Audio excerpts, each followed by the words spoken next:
Welcome to Legal Innovation Spotlight, the podcast that brings you the latest advancements in legal tech and knowledge management. I'm Ted Theodoropoulos, and I connect with the industry's brightest minds to provide you with valuable insights and actionable takeaways. So sit back, relax, and let's dive in. Judge Schlegel, how are you this morning? Hey, Ted. How are you? I'm doing great. I appreciate you joining me for a conversation on the podcast. Yeah, of course. Thanks for having me. So you and I met at TLTF last year, and I thought it was super interesting that a judge was attending a legal technology and investment conference, and you and I got connected on LinkedIn, and you're doing a lot of thought leadership stuff, and I thought it would be just a great conversation for us to kick around some of your findings. You're an AI enthusiast.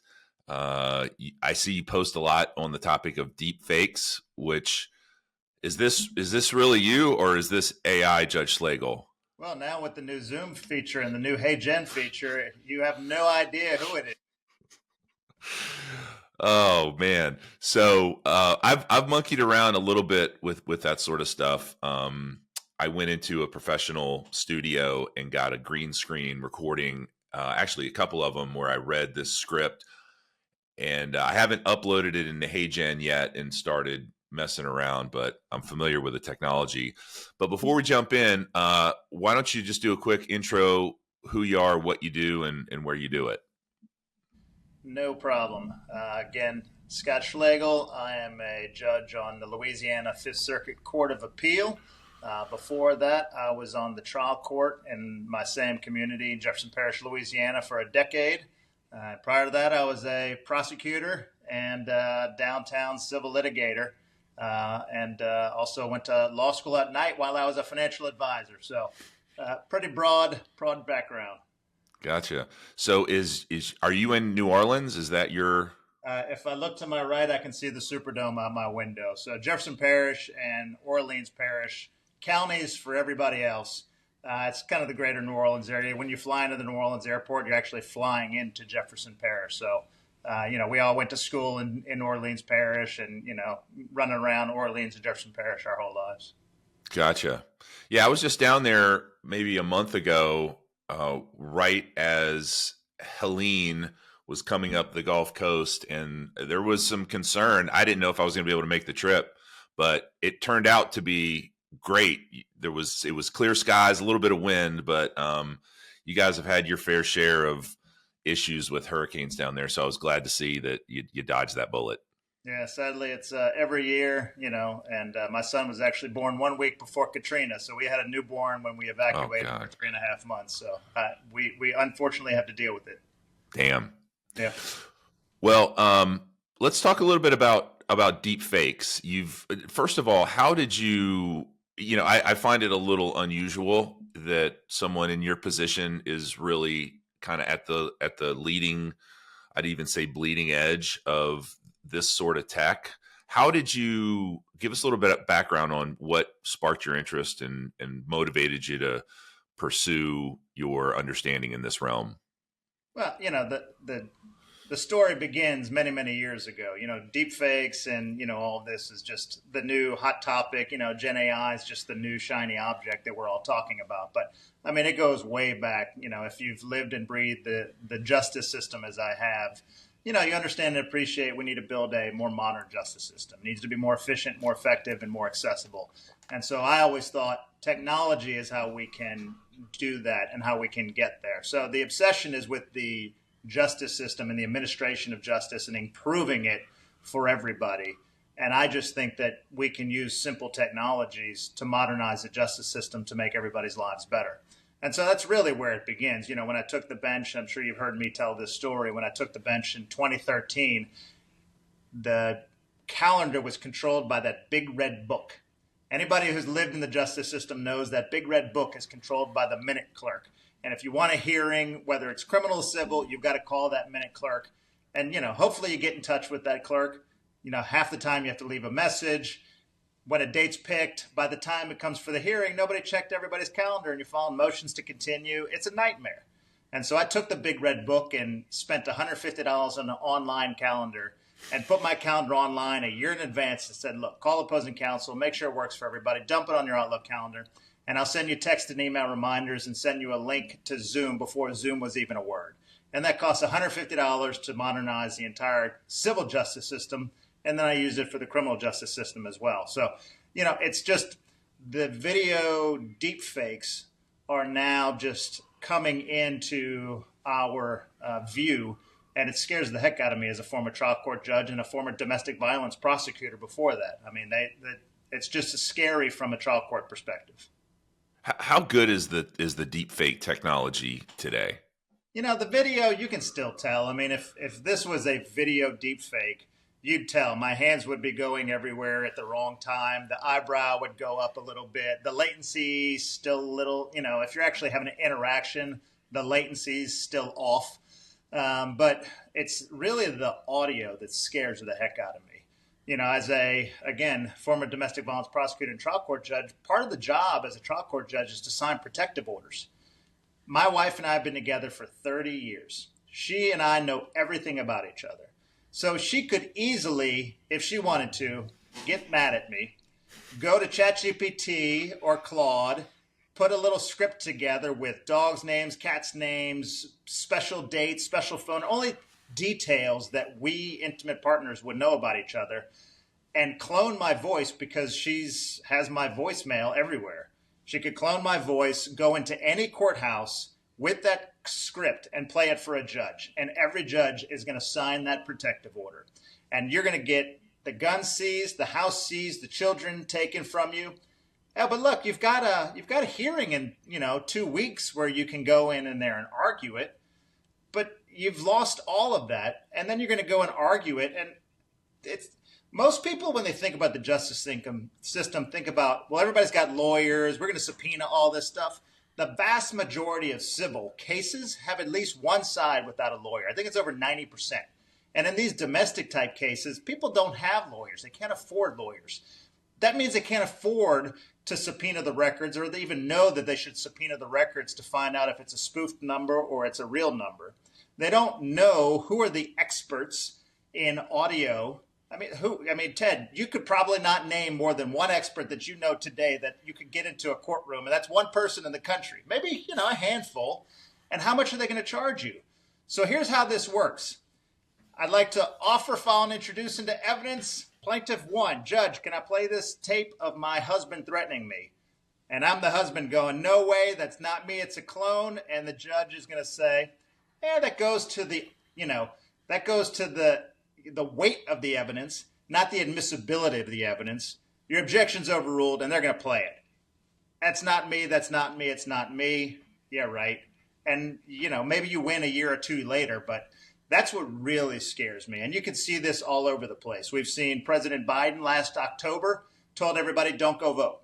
We saw a principal get fired and arrested from his job because a coach who was stealing got caught, and instead of owning it, he deep faked the voice of the principal, and it was a bunch of racial slurs, and he got that guy fired. And they found out 2 weeks later, but the damage is done. So that's really what scares me, is the voice.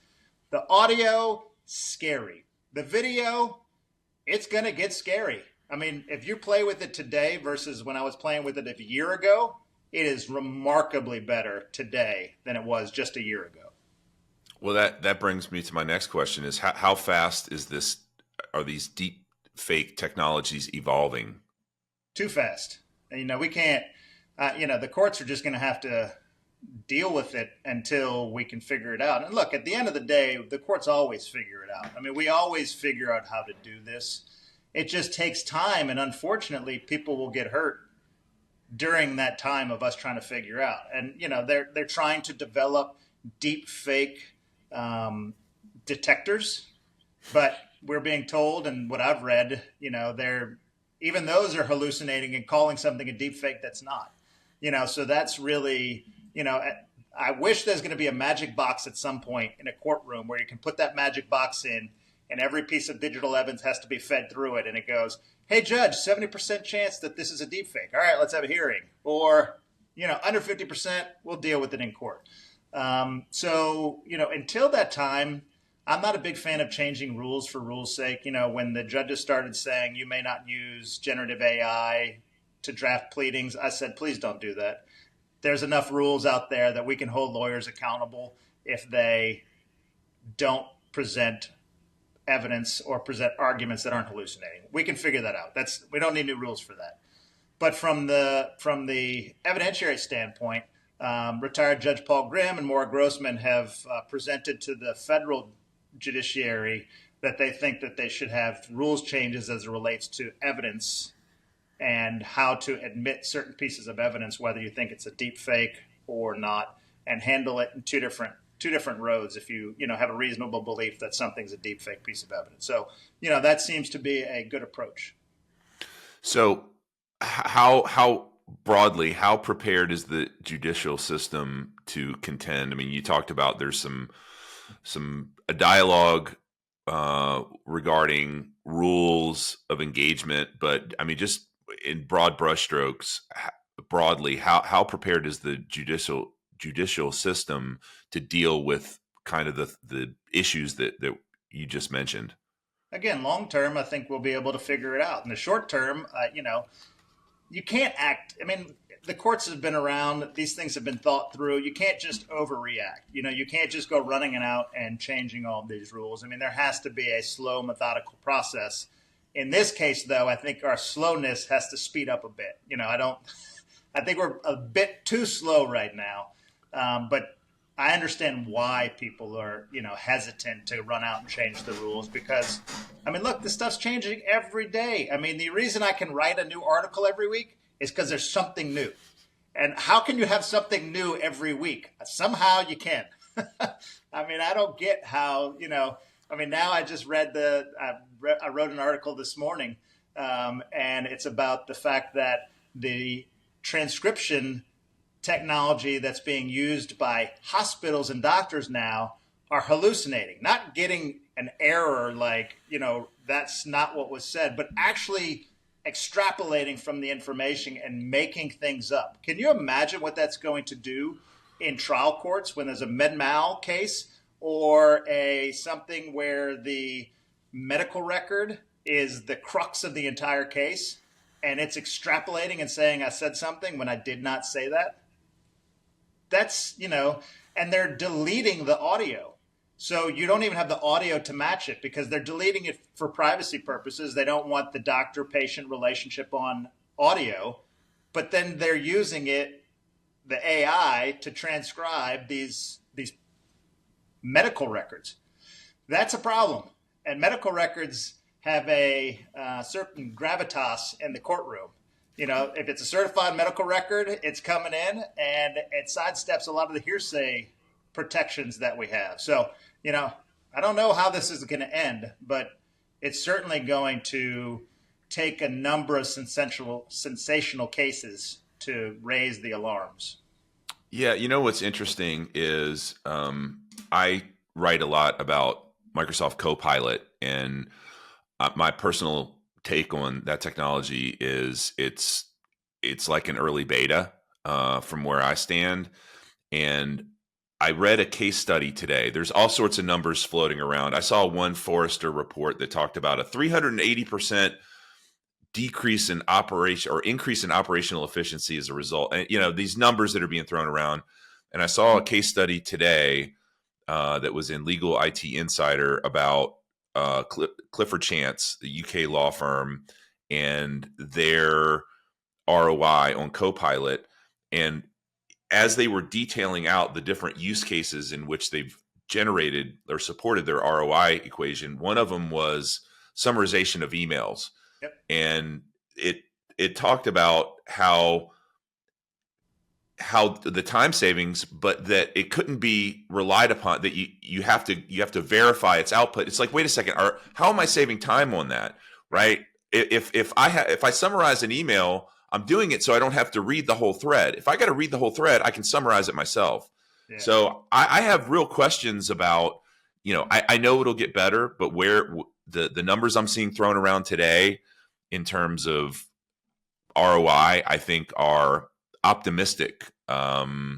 So yeah, I mean, that's another good point is, in scenarios like that, like, so the way I use AI extensively every day, multiple times a day, and I use it on low risk scenarios. Like, for example, I'm writing an article about the TLTF. I'm sorry, the KM&I conference 2 weeks ago, and I'm feeding in. I did some recordings, I took some notes, and I have the slides. Right? If it misses something, no big deal. I'm just writing a summary to disseminate the information. In a medical situation or malpractice suit, the stakes are high. So it's I think we got to get a better handle on the challenges that exist in AI today. And it sounds like you've given this some thought of all the landmines within the judicial process. Yeah, I mean, look, that's really why I talk about it and write about it, because we have to ensure the integrity of the justice system, and we have to ensure that we're advancing the justice system to make it better for everyone. And there's a balance there. You can't go. You have to learn how to use these tools, and I use the word tool over and over again because when I'm describing it, it's, look, you as the judge and or you as the lawyer have the responsibility. If you know how to use AI properly, go for it. If you have no idea what you're doing with it, stay away from it. Go write a love song. Go have it plan a trip for you. Go, to your point, use it for low risk things. These articles that I write, I use AI because I don't have time. I have a day job. I have to do other things. But I can rattle off an article in 20 or 30 minutes based upon a thought and a concept and an idea, because I know how to direct it. I know how to use it. I know how to tell it what I want. I know how to revise and go back and forth with it to give a product that I'm just putting out there as a thought exercise. I'm not trying to sell something. I'm not trying to, do anything other than, hey guys, this is what's out there. You need to start thinking about it. Here is a better way. The 4-minute mile is possible. Go run it. Let's do this. Let's get it done. And so that enables me to scale and to provide that information for people, just to get them thinking. So, I don't use it to draft opinions. I think that there is a use case for that. And I think in the future that is a valuable thing to do if you know how to use it. But today, I need everybody just to understand and appreciate the power and the dangers of these tools. Yeah, you're speaking of your blog, you wrote an article about Trojan horse in the courtroom, and you mentioned a scenario where an employee was convinced to transfer $25 million Yep. as a result of, was that a Zoom avatar scenario? How did that play out? Yeah, it was some financial company in Hong Kong, and the guy got on a Zoom with what he thought was the CFO and a couple of other guys that he worked with, and he thought there was something off, but there was enough actors, AI avatars in the meeting where it was able to convince him to transfer, I think, $25 million. And, I always take these scenarios and go, now, how could that impact the justice system? And when you start thinking out loud, you think, all right, depositions, maybe, witness testimony. And look, I could easily get you to, hey, Ted, stand up. Hey, Ted, raise your right hand. So there's simple ways. I don't need a detector to do that. But that's because I'm looking for it. If there are lawyers and or judges not looking for it at all,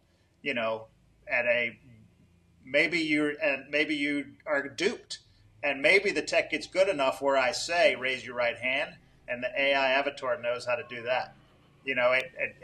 So as Sam Altman and the COO have said, the tech kind of sucks today, which is scary to even think about. If today's tech sucks, what is tomorrow's going to look like? It's comparing the first cell phone to an iPhone of today.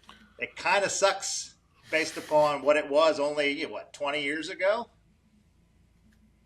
Yeah. That's a great point. Even just a few generations back on the iPhone. I mean, if you think about I just got the 18.1 update. I haven't had a chance to mess around with Apple Intelligence yet. Yeah. I'm excited to try that. It literally just got installed last night. So Look, the Apple Intelligence and the Pixel phone Erasure of photos, that is another one that scares me to death as a trial court judge. Imagine this scenario, Ted. You get into a car accident.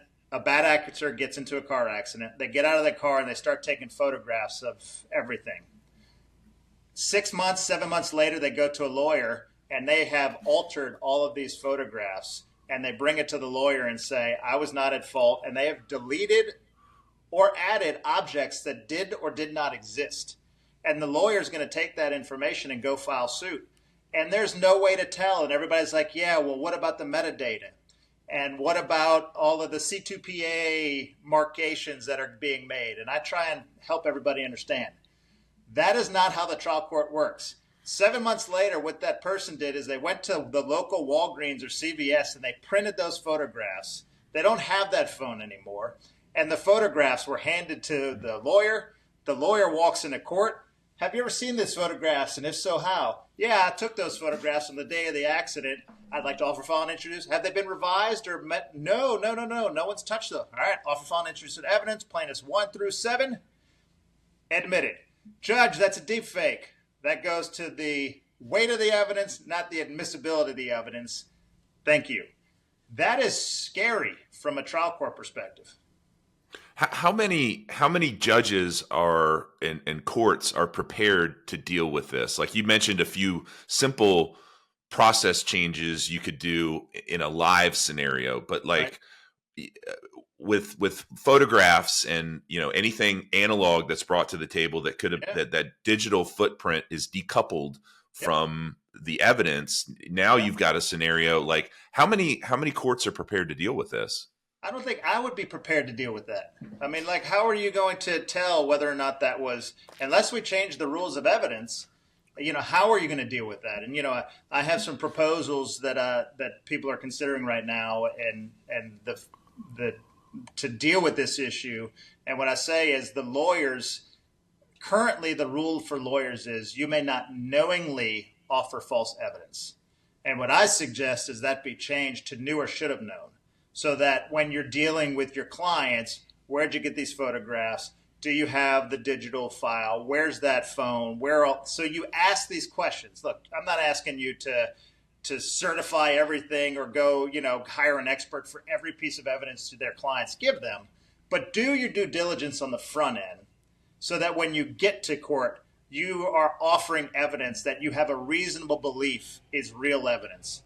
And on the flip side of that, lawyers should not be able to yell deepfake in court if they don't have a reasonable suspicion that it's a deepfake, because jurors are already hesitant on any piece of evidence being offered because we see deepfakes all day, every day. All of the videos, all the photographs, everything that we see online, there's always an argument that it's a deepfake.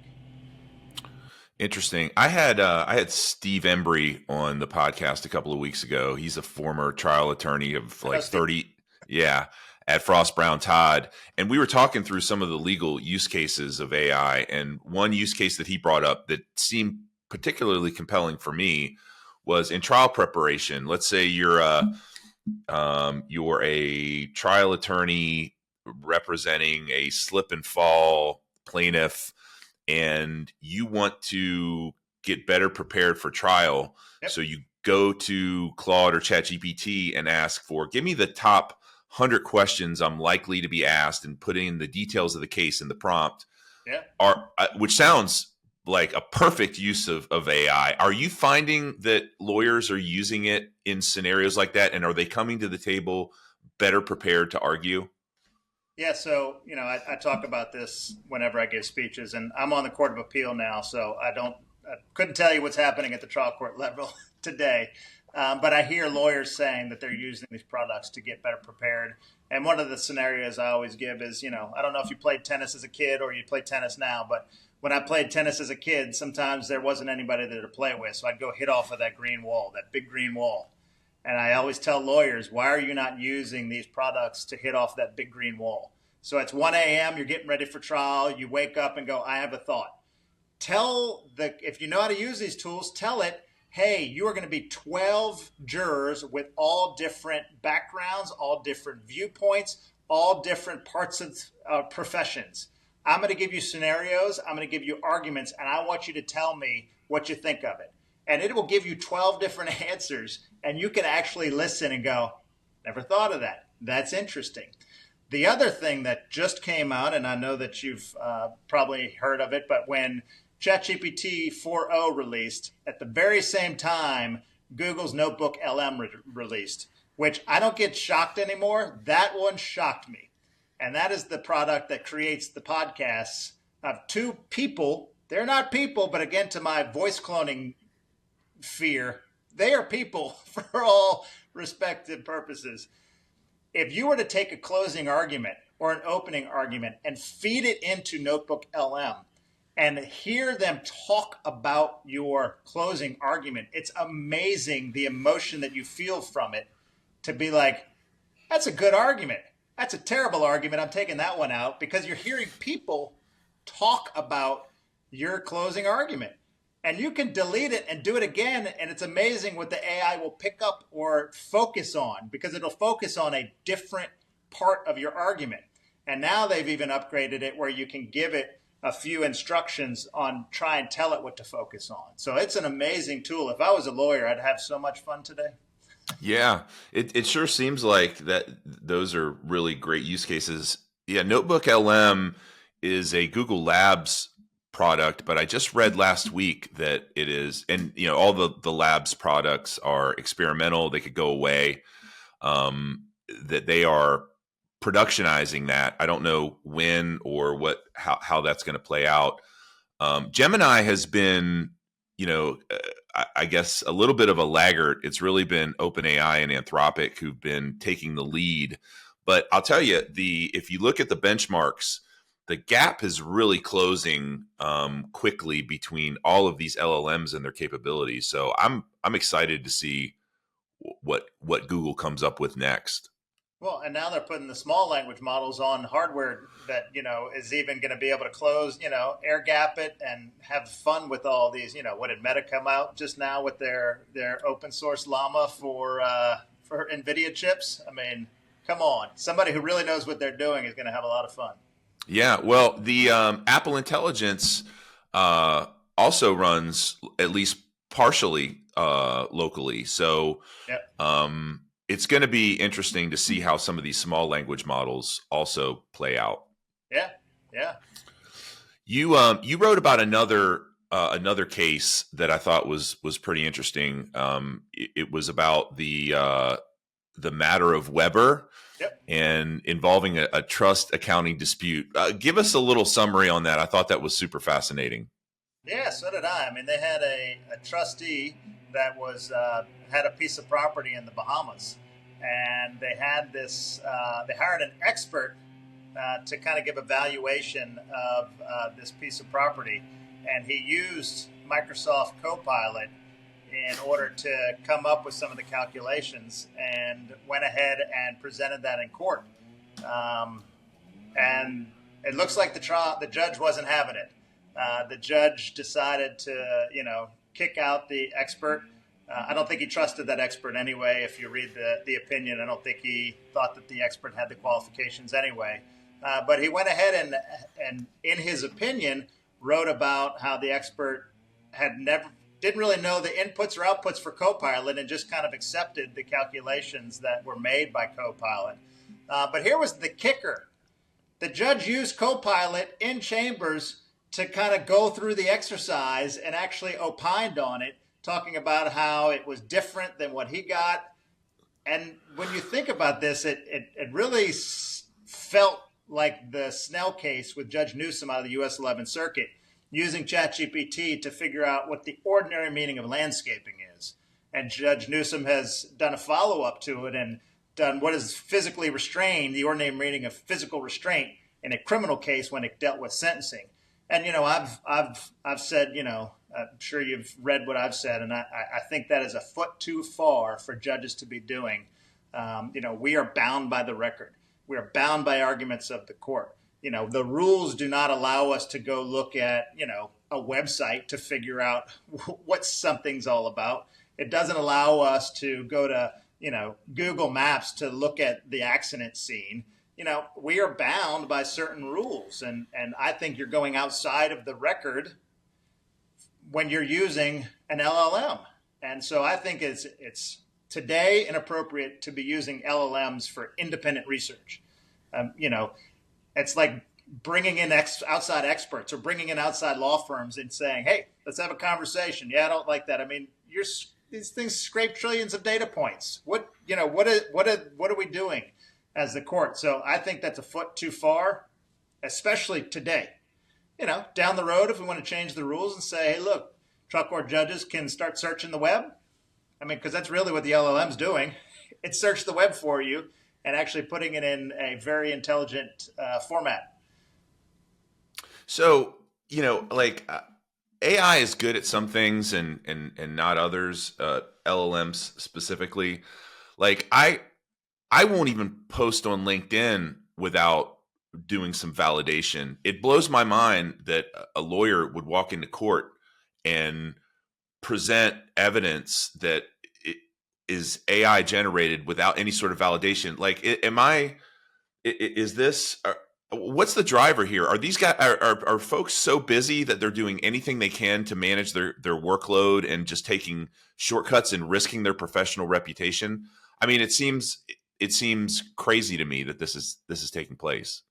Yeah, I mean, look, it's a tough job, and a lot of lawyers and a lot of judges are overworked. I mean, there's with deadlines, and those deadlines typically don't move, and so yes, but I mean, whether it's an LLM or whether it was Microsoft Word or whether it was the fax machine and everything else, it's people not understanding how to use tools. It's kind of like when Dropbox first came out. When the first lawyer showed me Dropbox 20-some years ago at the conference, we all looked at that person and goes, "What is the cloud? What are you talking about?" And we all snickered, like, "You're going to lose your license. What are you doing? You can't put your client files up in this cloud." And, what do we know today? If you're not using a cloud-based storage, you're the one committing malpractice. But back then, it was crazy to even think about it. And people started using that product without understanding. Do not put HIPAA-compliant medical records in there without having a HIPAA-compliant Dropbox. You need to pay for the security. You need to know how to use it. And I always use that example to say, we've been here before. We'll get through it. We're going to take care of it. Some people are going to get sanctioned. Some people are going to, lose their law licenses. Some people are going to hurt themselves, but it's only because they didn't do their jobs. They didn't do the due diligence. They didn't learn how to use the tools properly, and they got themselves in trouble.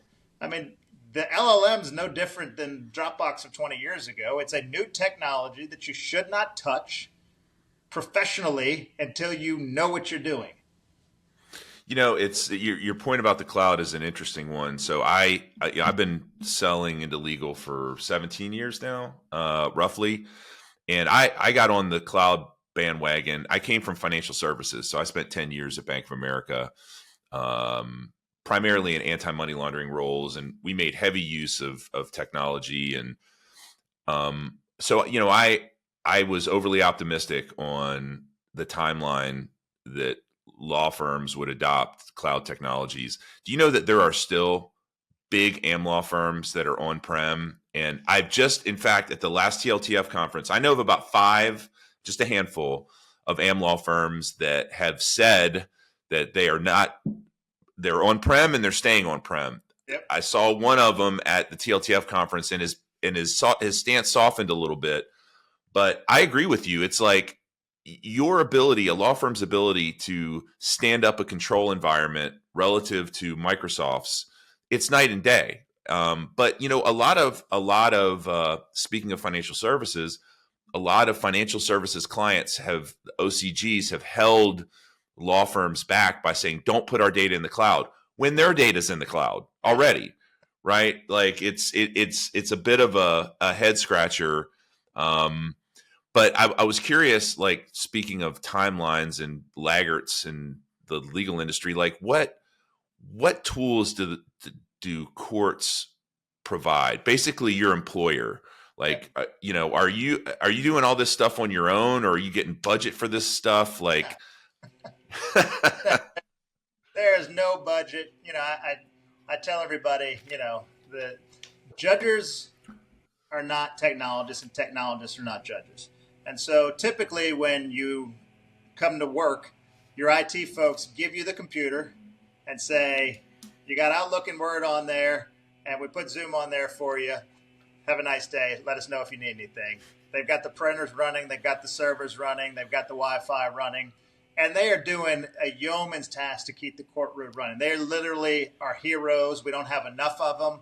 You have 2 IT professionals to way too many employees and managing all of that. So it is a tough job. But there's no legal tech design thought process when you're just trying murders and rapes and dealing with child custody and dealing with all the car accidents and the medical malpractice cases. There's no ability to even stop and think, first of all. And there's nobody thinking that way because they're 2 different professions. And so to pair that is really, really difficult. Oh, and mention there's no money. There's no time, but there's no money, period, the end. And so that's really the balance. And, that's why I've tried to use simple off-the-shelf technologies. Before AI was a thing, my argument to everybody was always, I can modernize any jurisdiction with the entire country for under $1,000 a year. Online calendar, web form builder, and a website builder. And I can change many, many, many workflows and actually improve the justice system for under $1,000 a year. And so, once we do that, then we can start layering and talking about AI and case management systems and info dashes and everything else under the sun. But there's no money for any of this. I mean, look, we can't even afford the Westlaw and Lexus's, AI products because they're just too expensive. The fact that we can even afford one of them is, a miracle. Yeah. Well, so how do we close the gap? So judges need to understand the risks and also understand how to mitigate those risks. And without having access to the tools, how do we fix this problem? This seems like a real difficult gap to bridge. Oh, it is. And even when you get the money, then you have the culture change that needs to take place. And that's going to take time. It's to your on-prem, off-prem argument.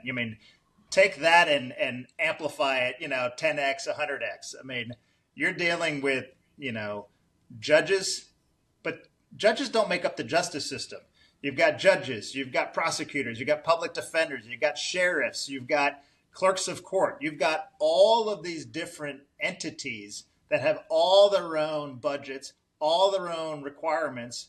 And some people have budgets, some people don't. How do you tie it in there? This is where I wrote recently on the Lego approach.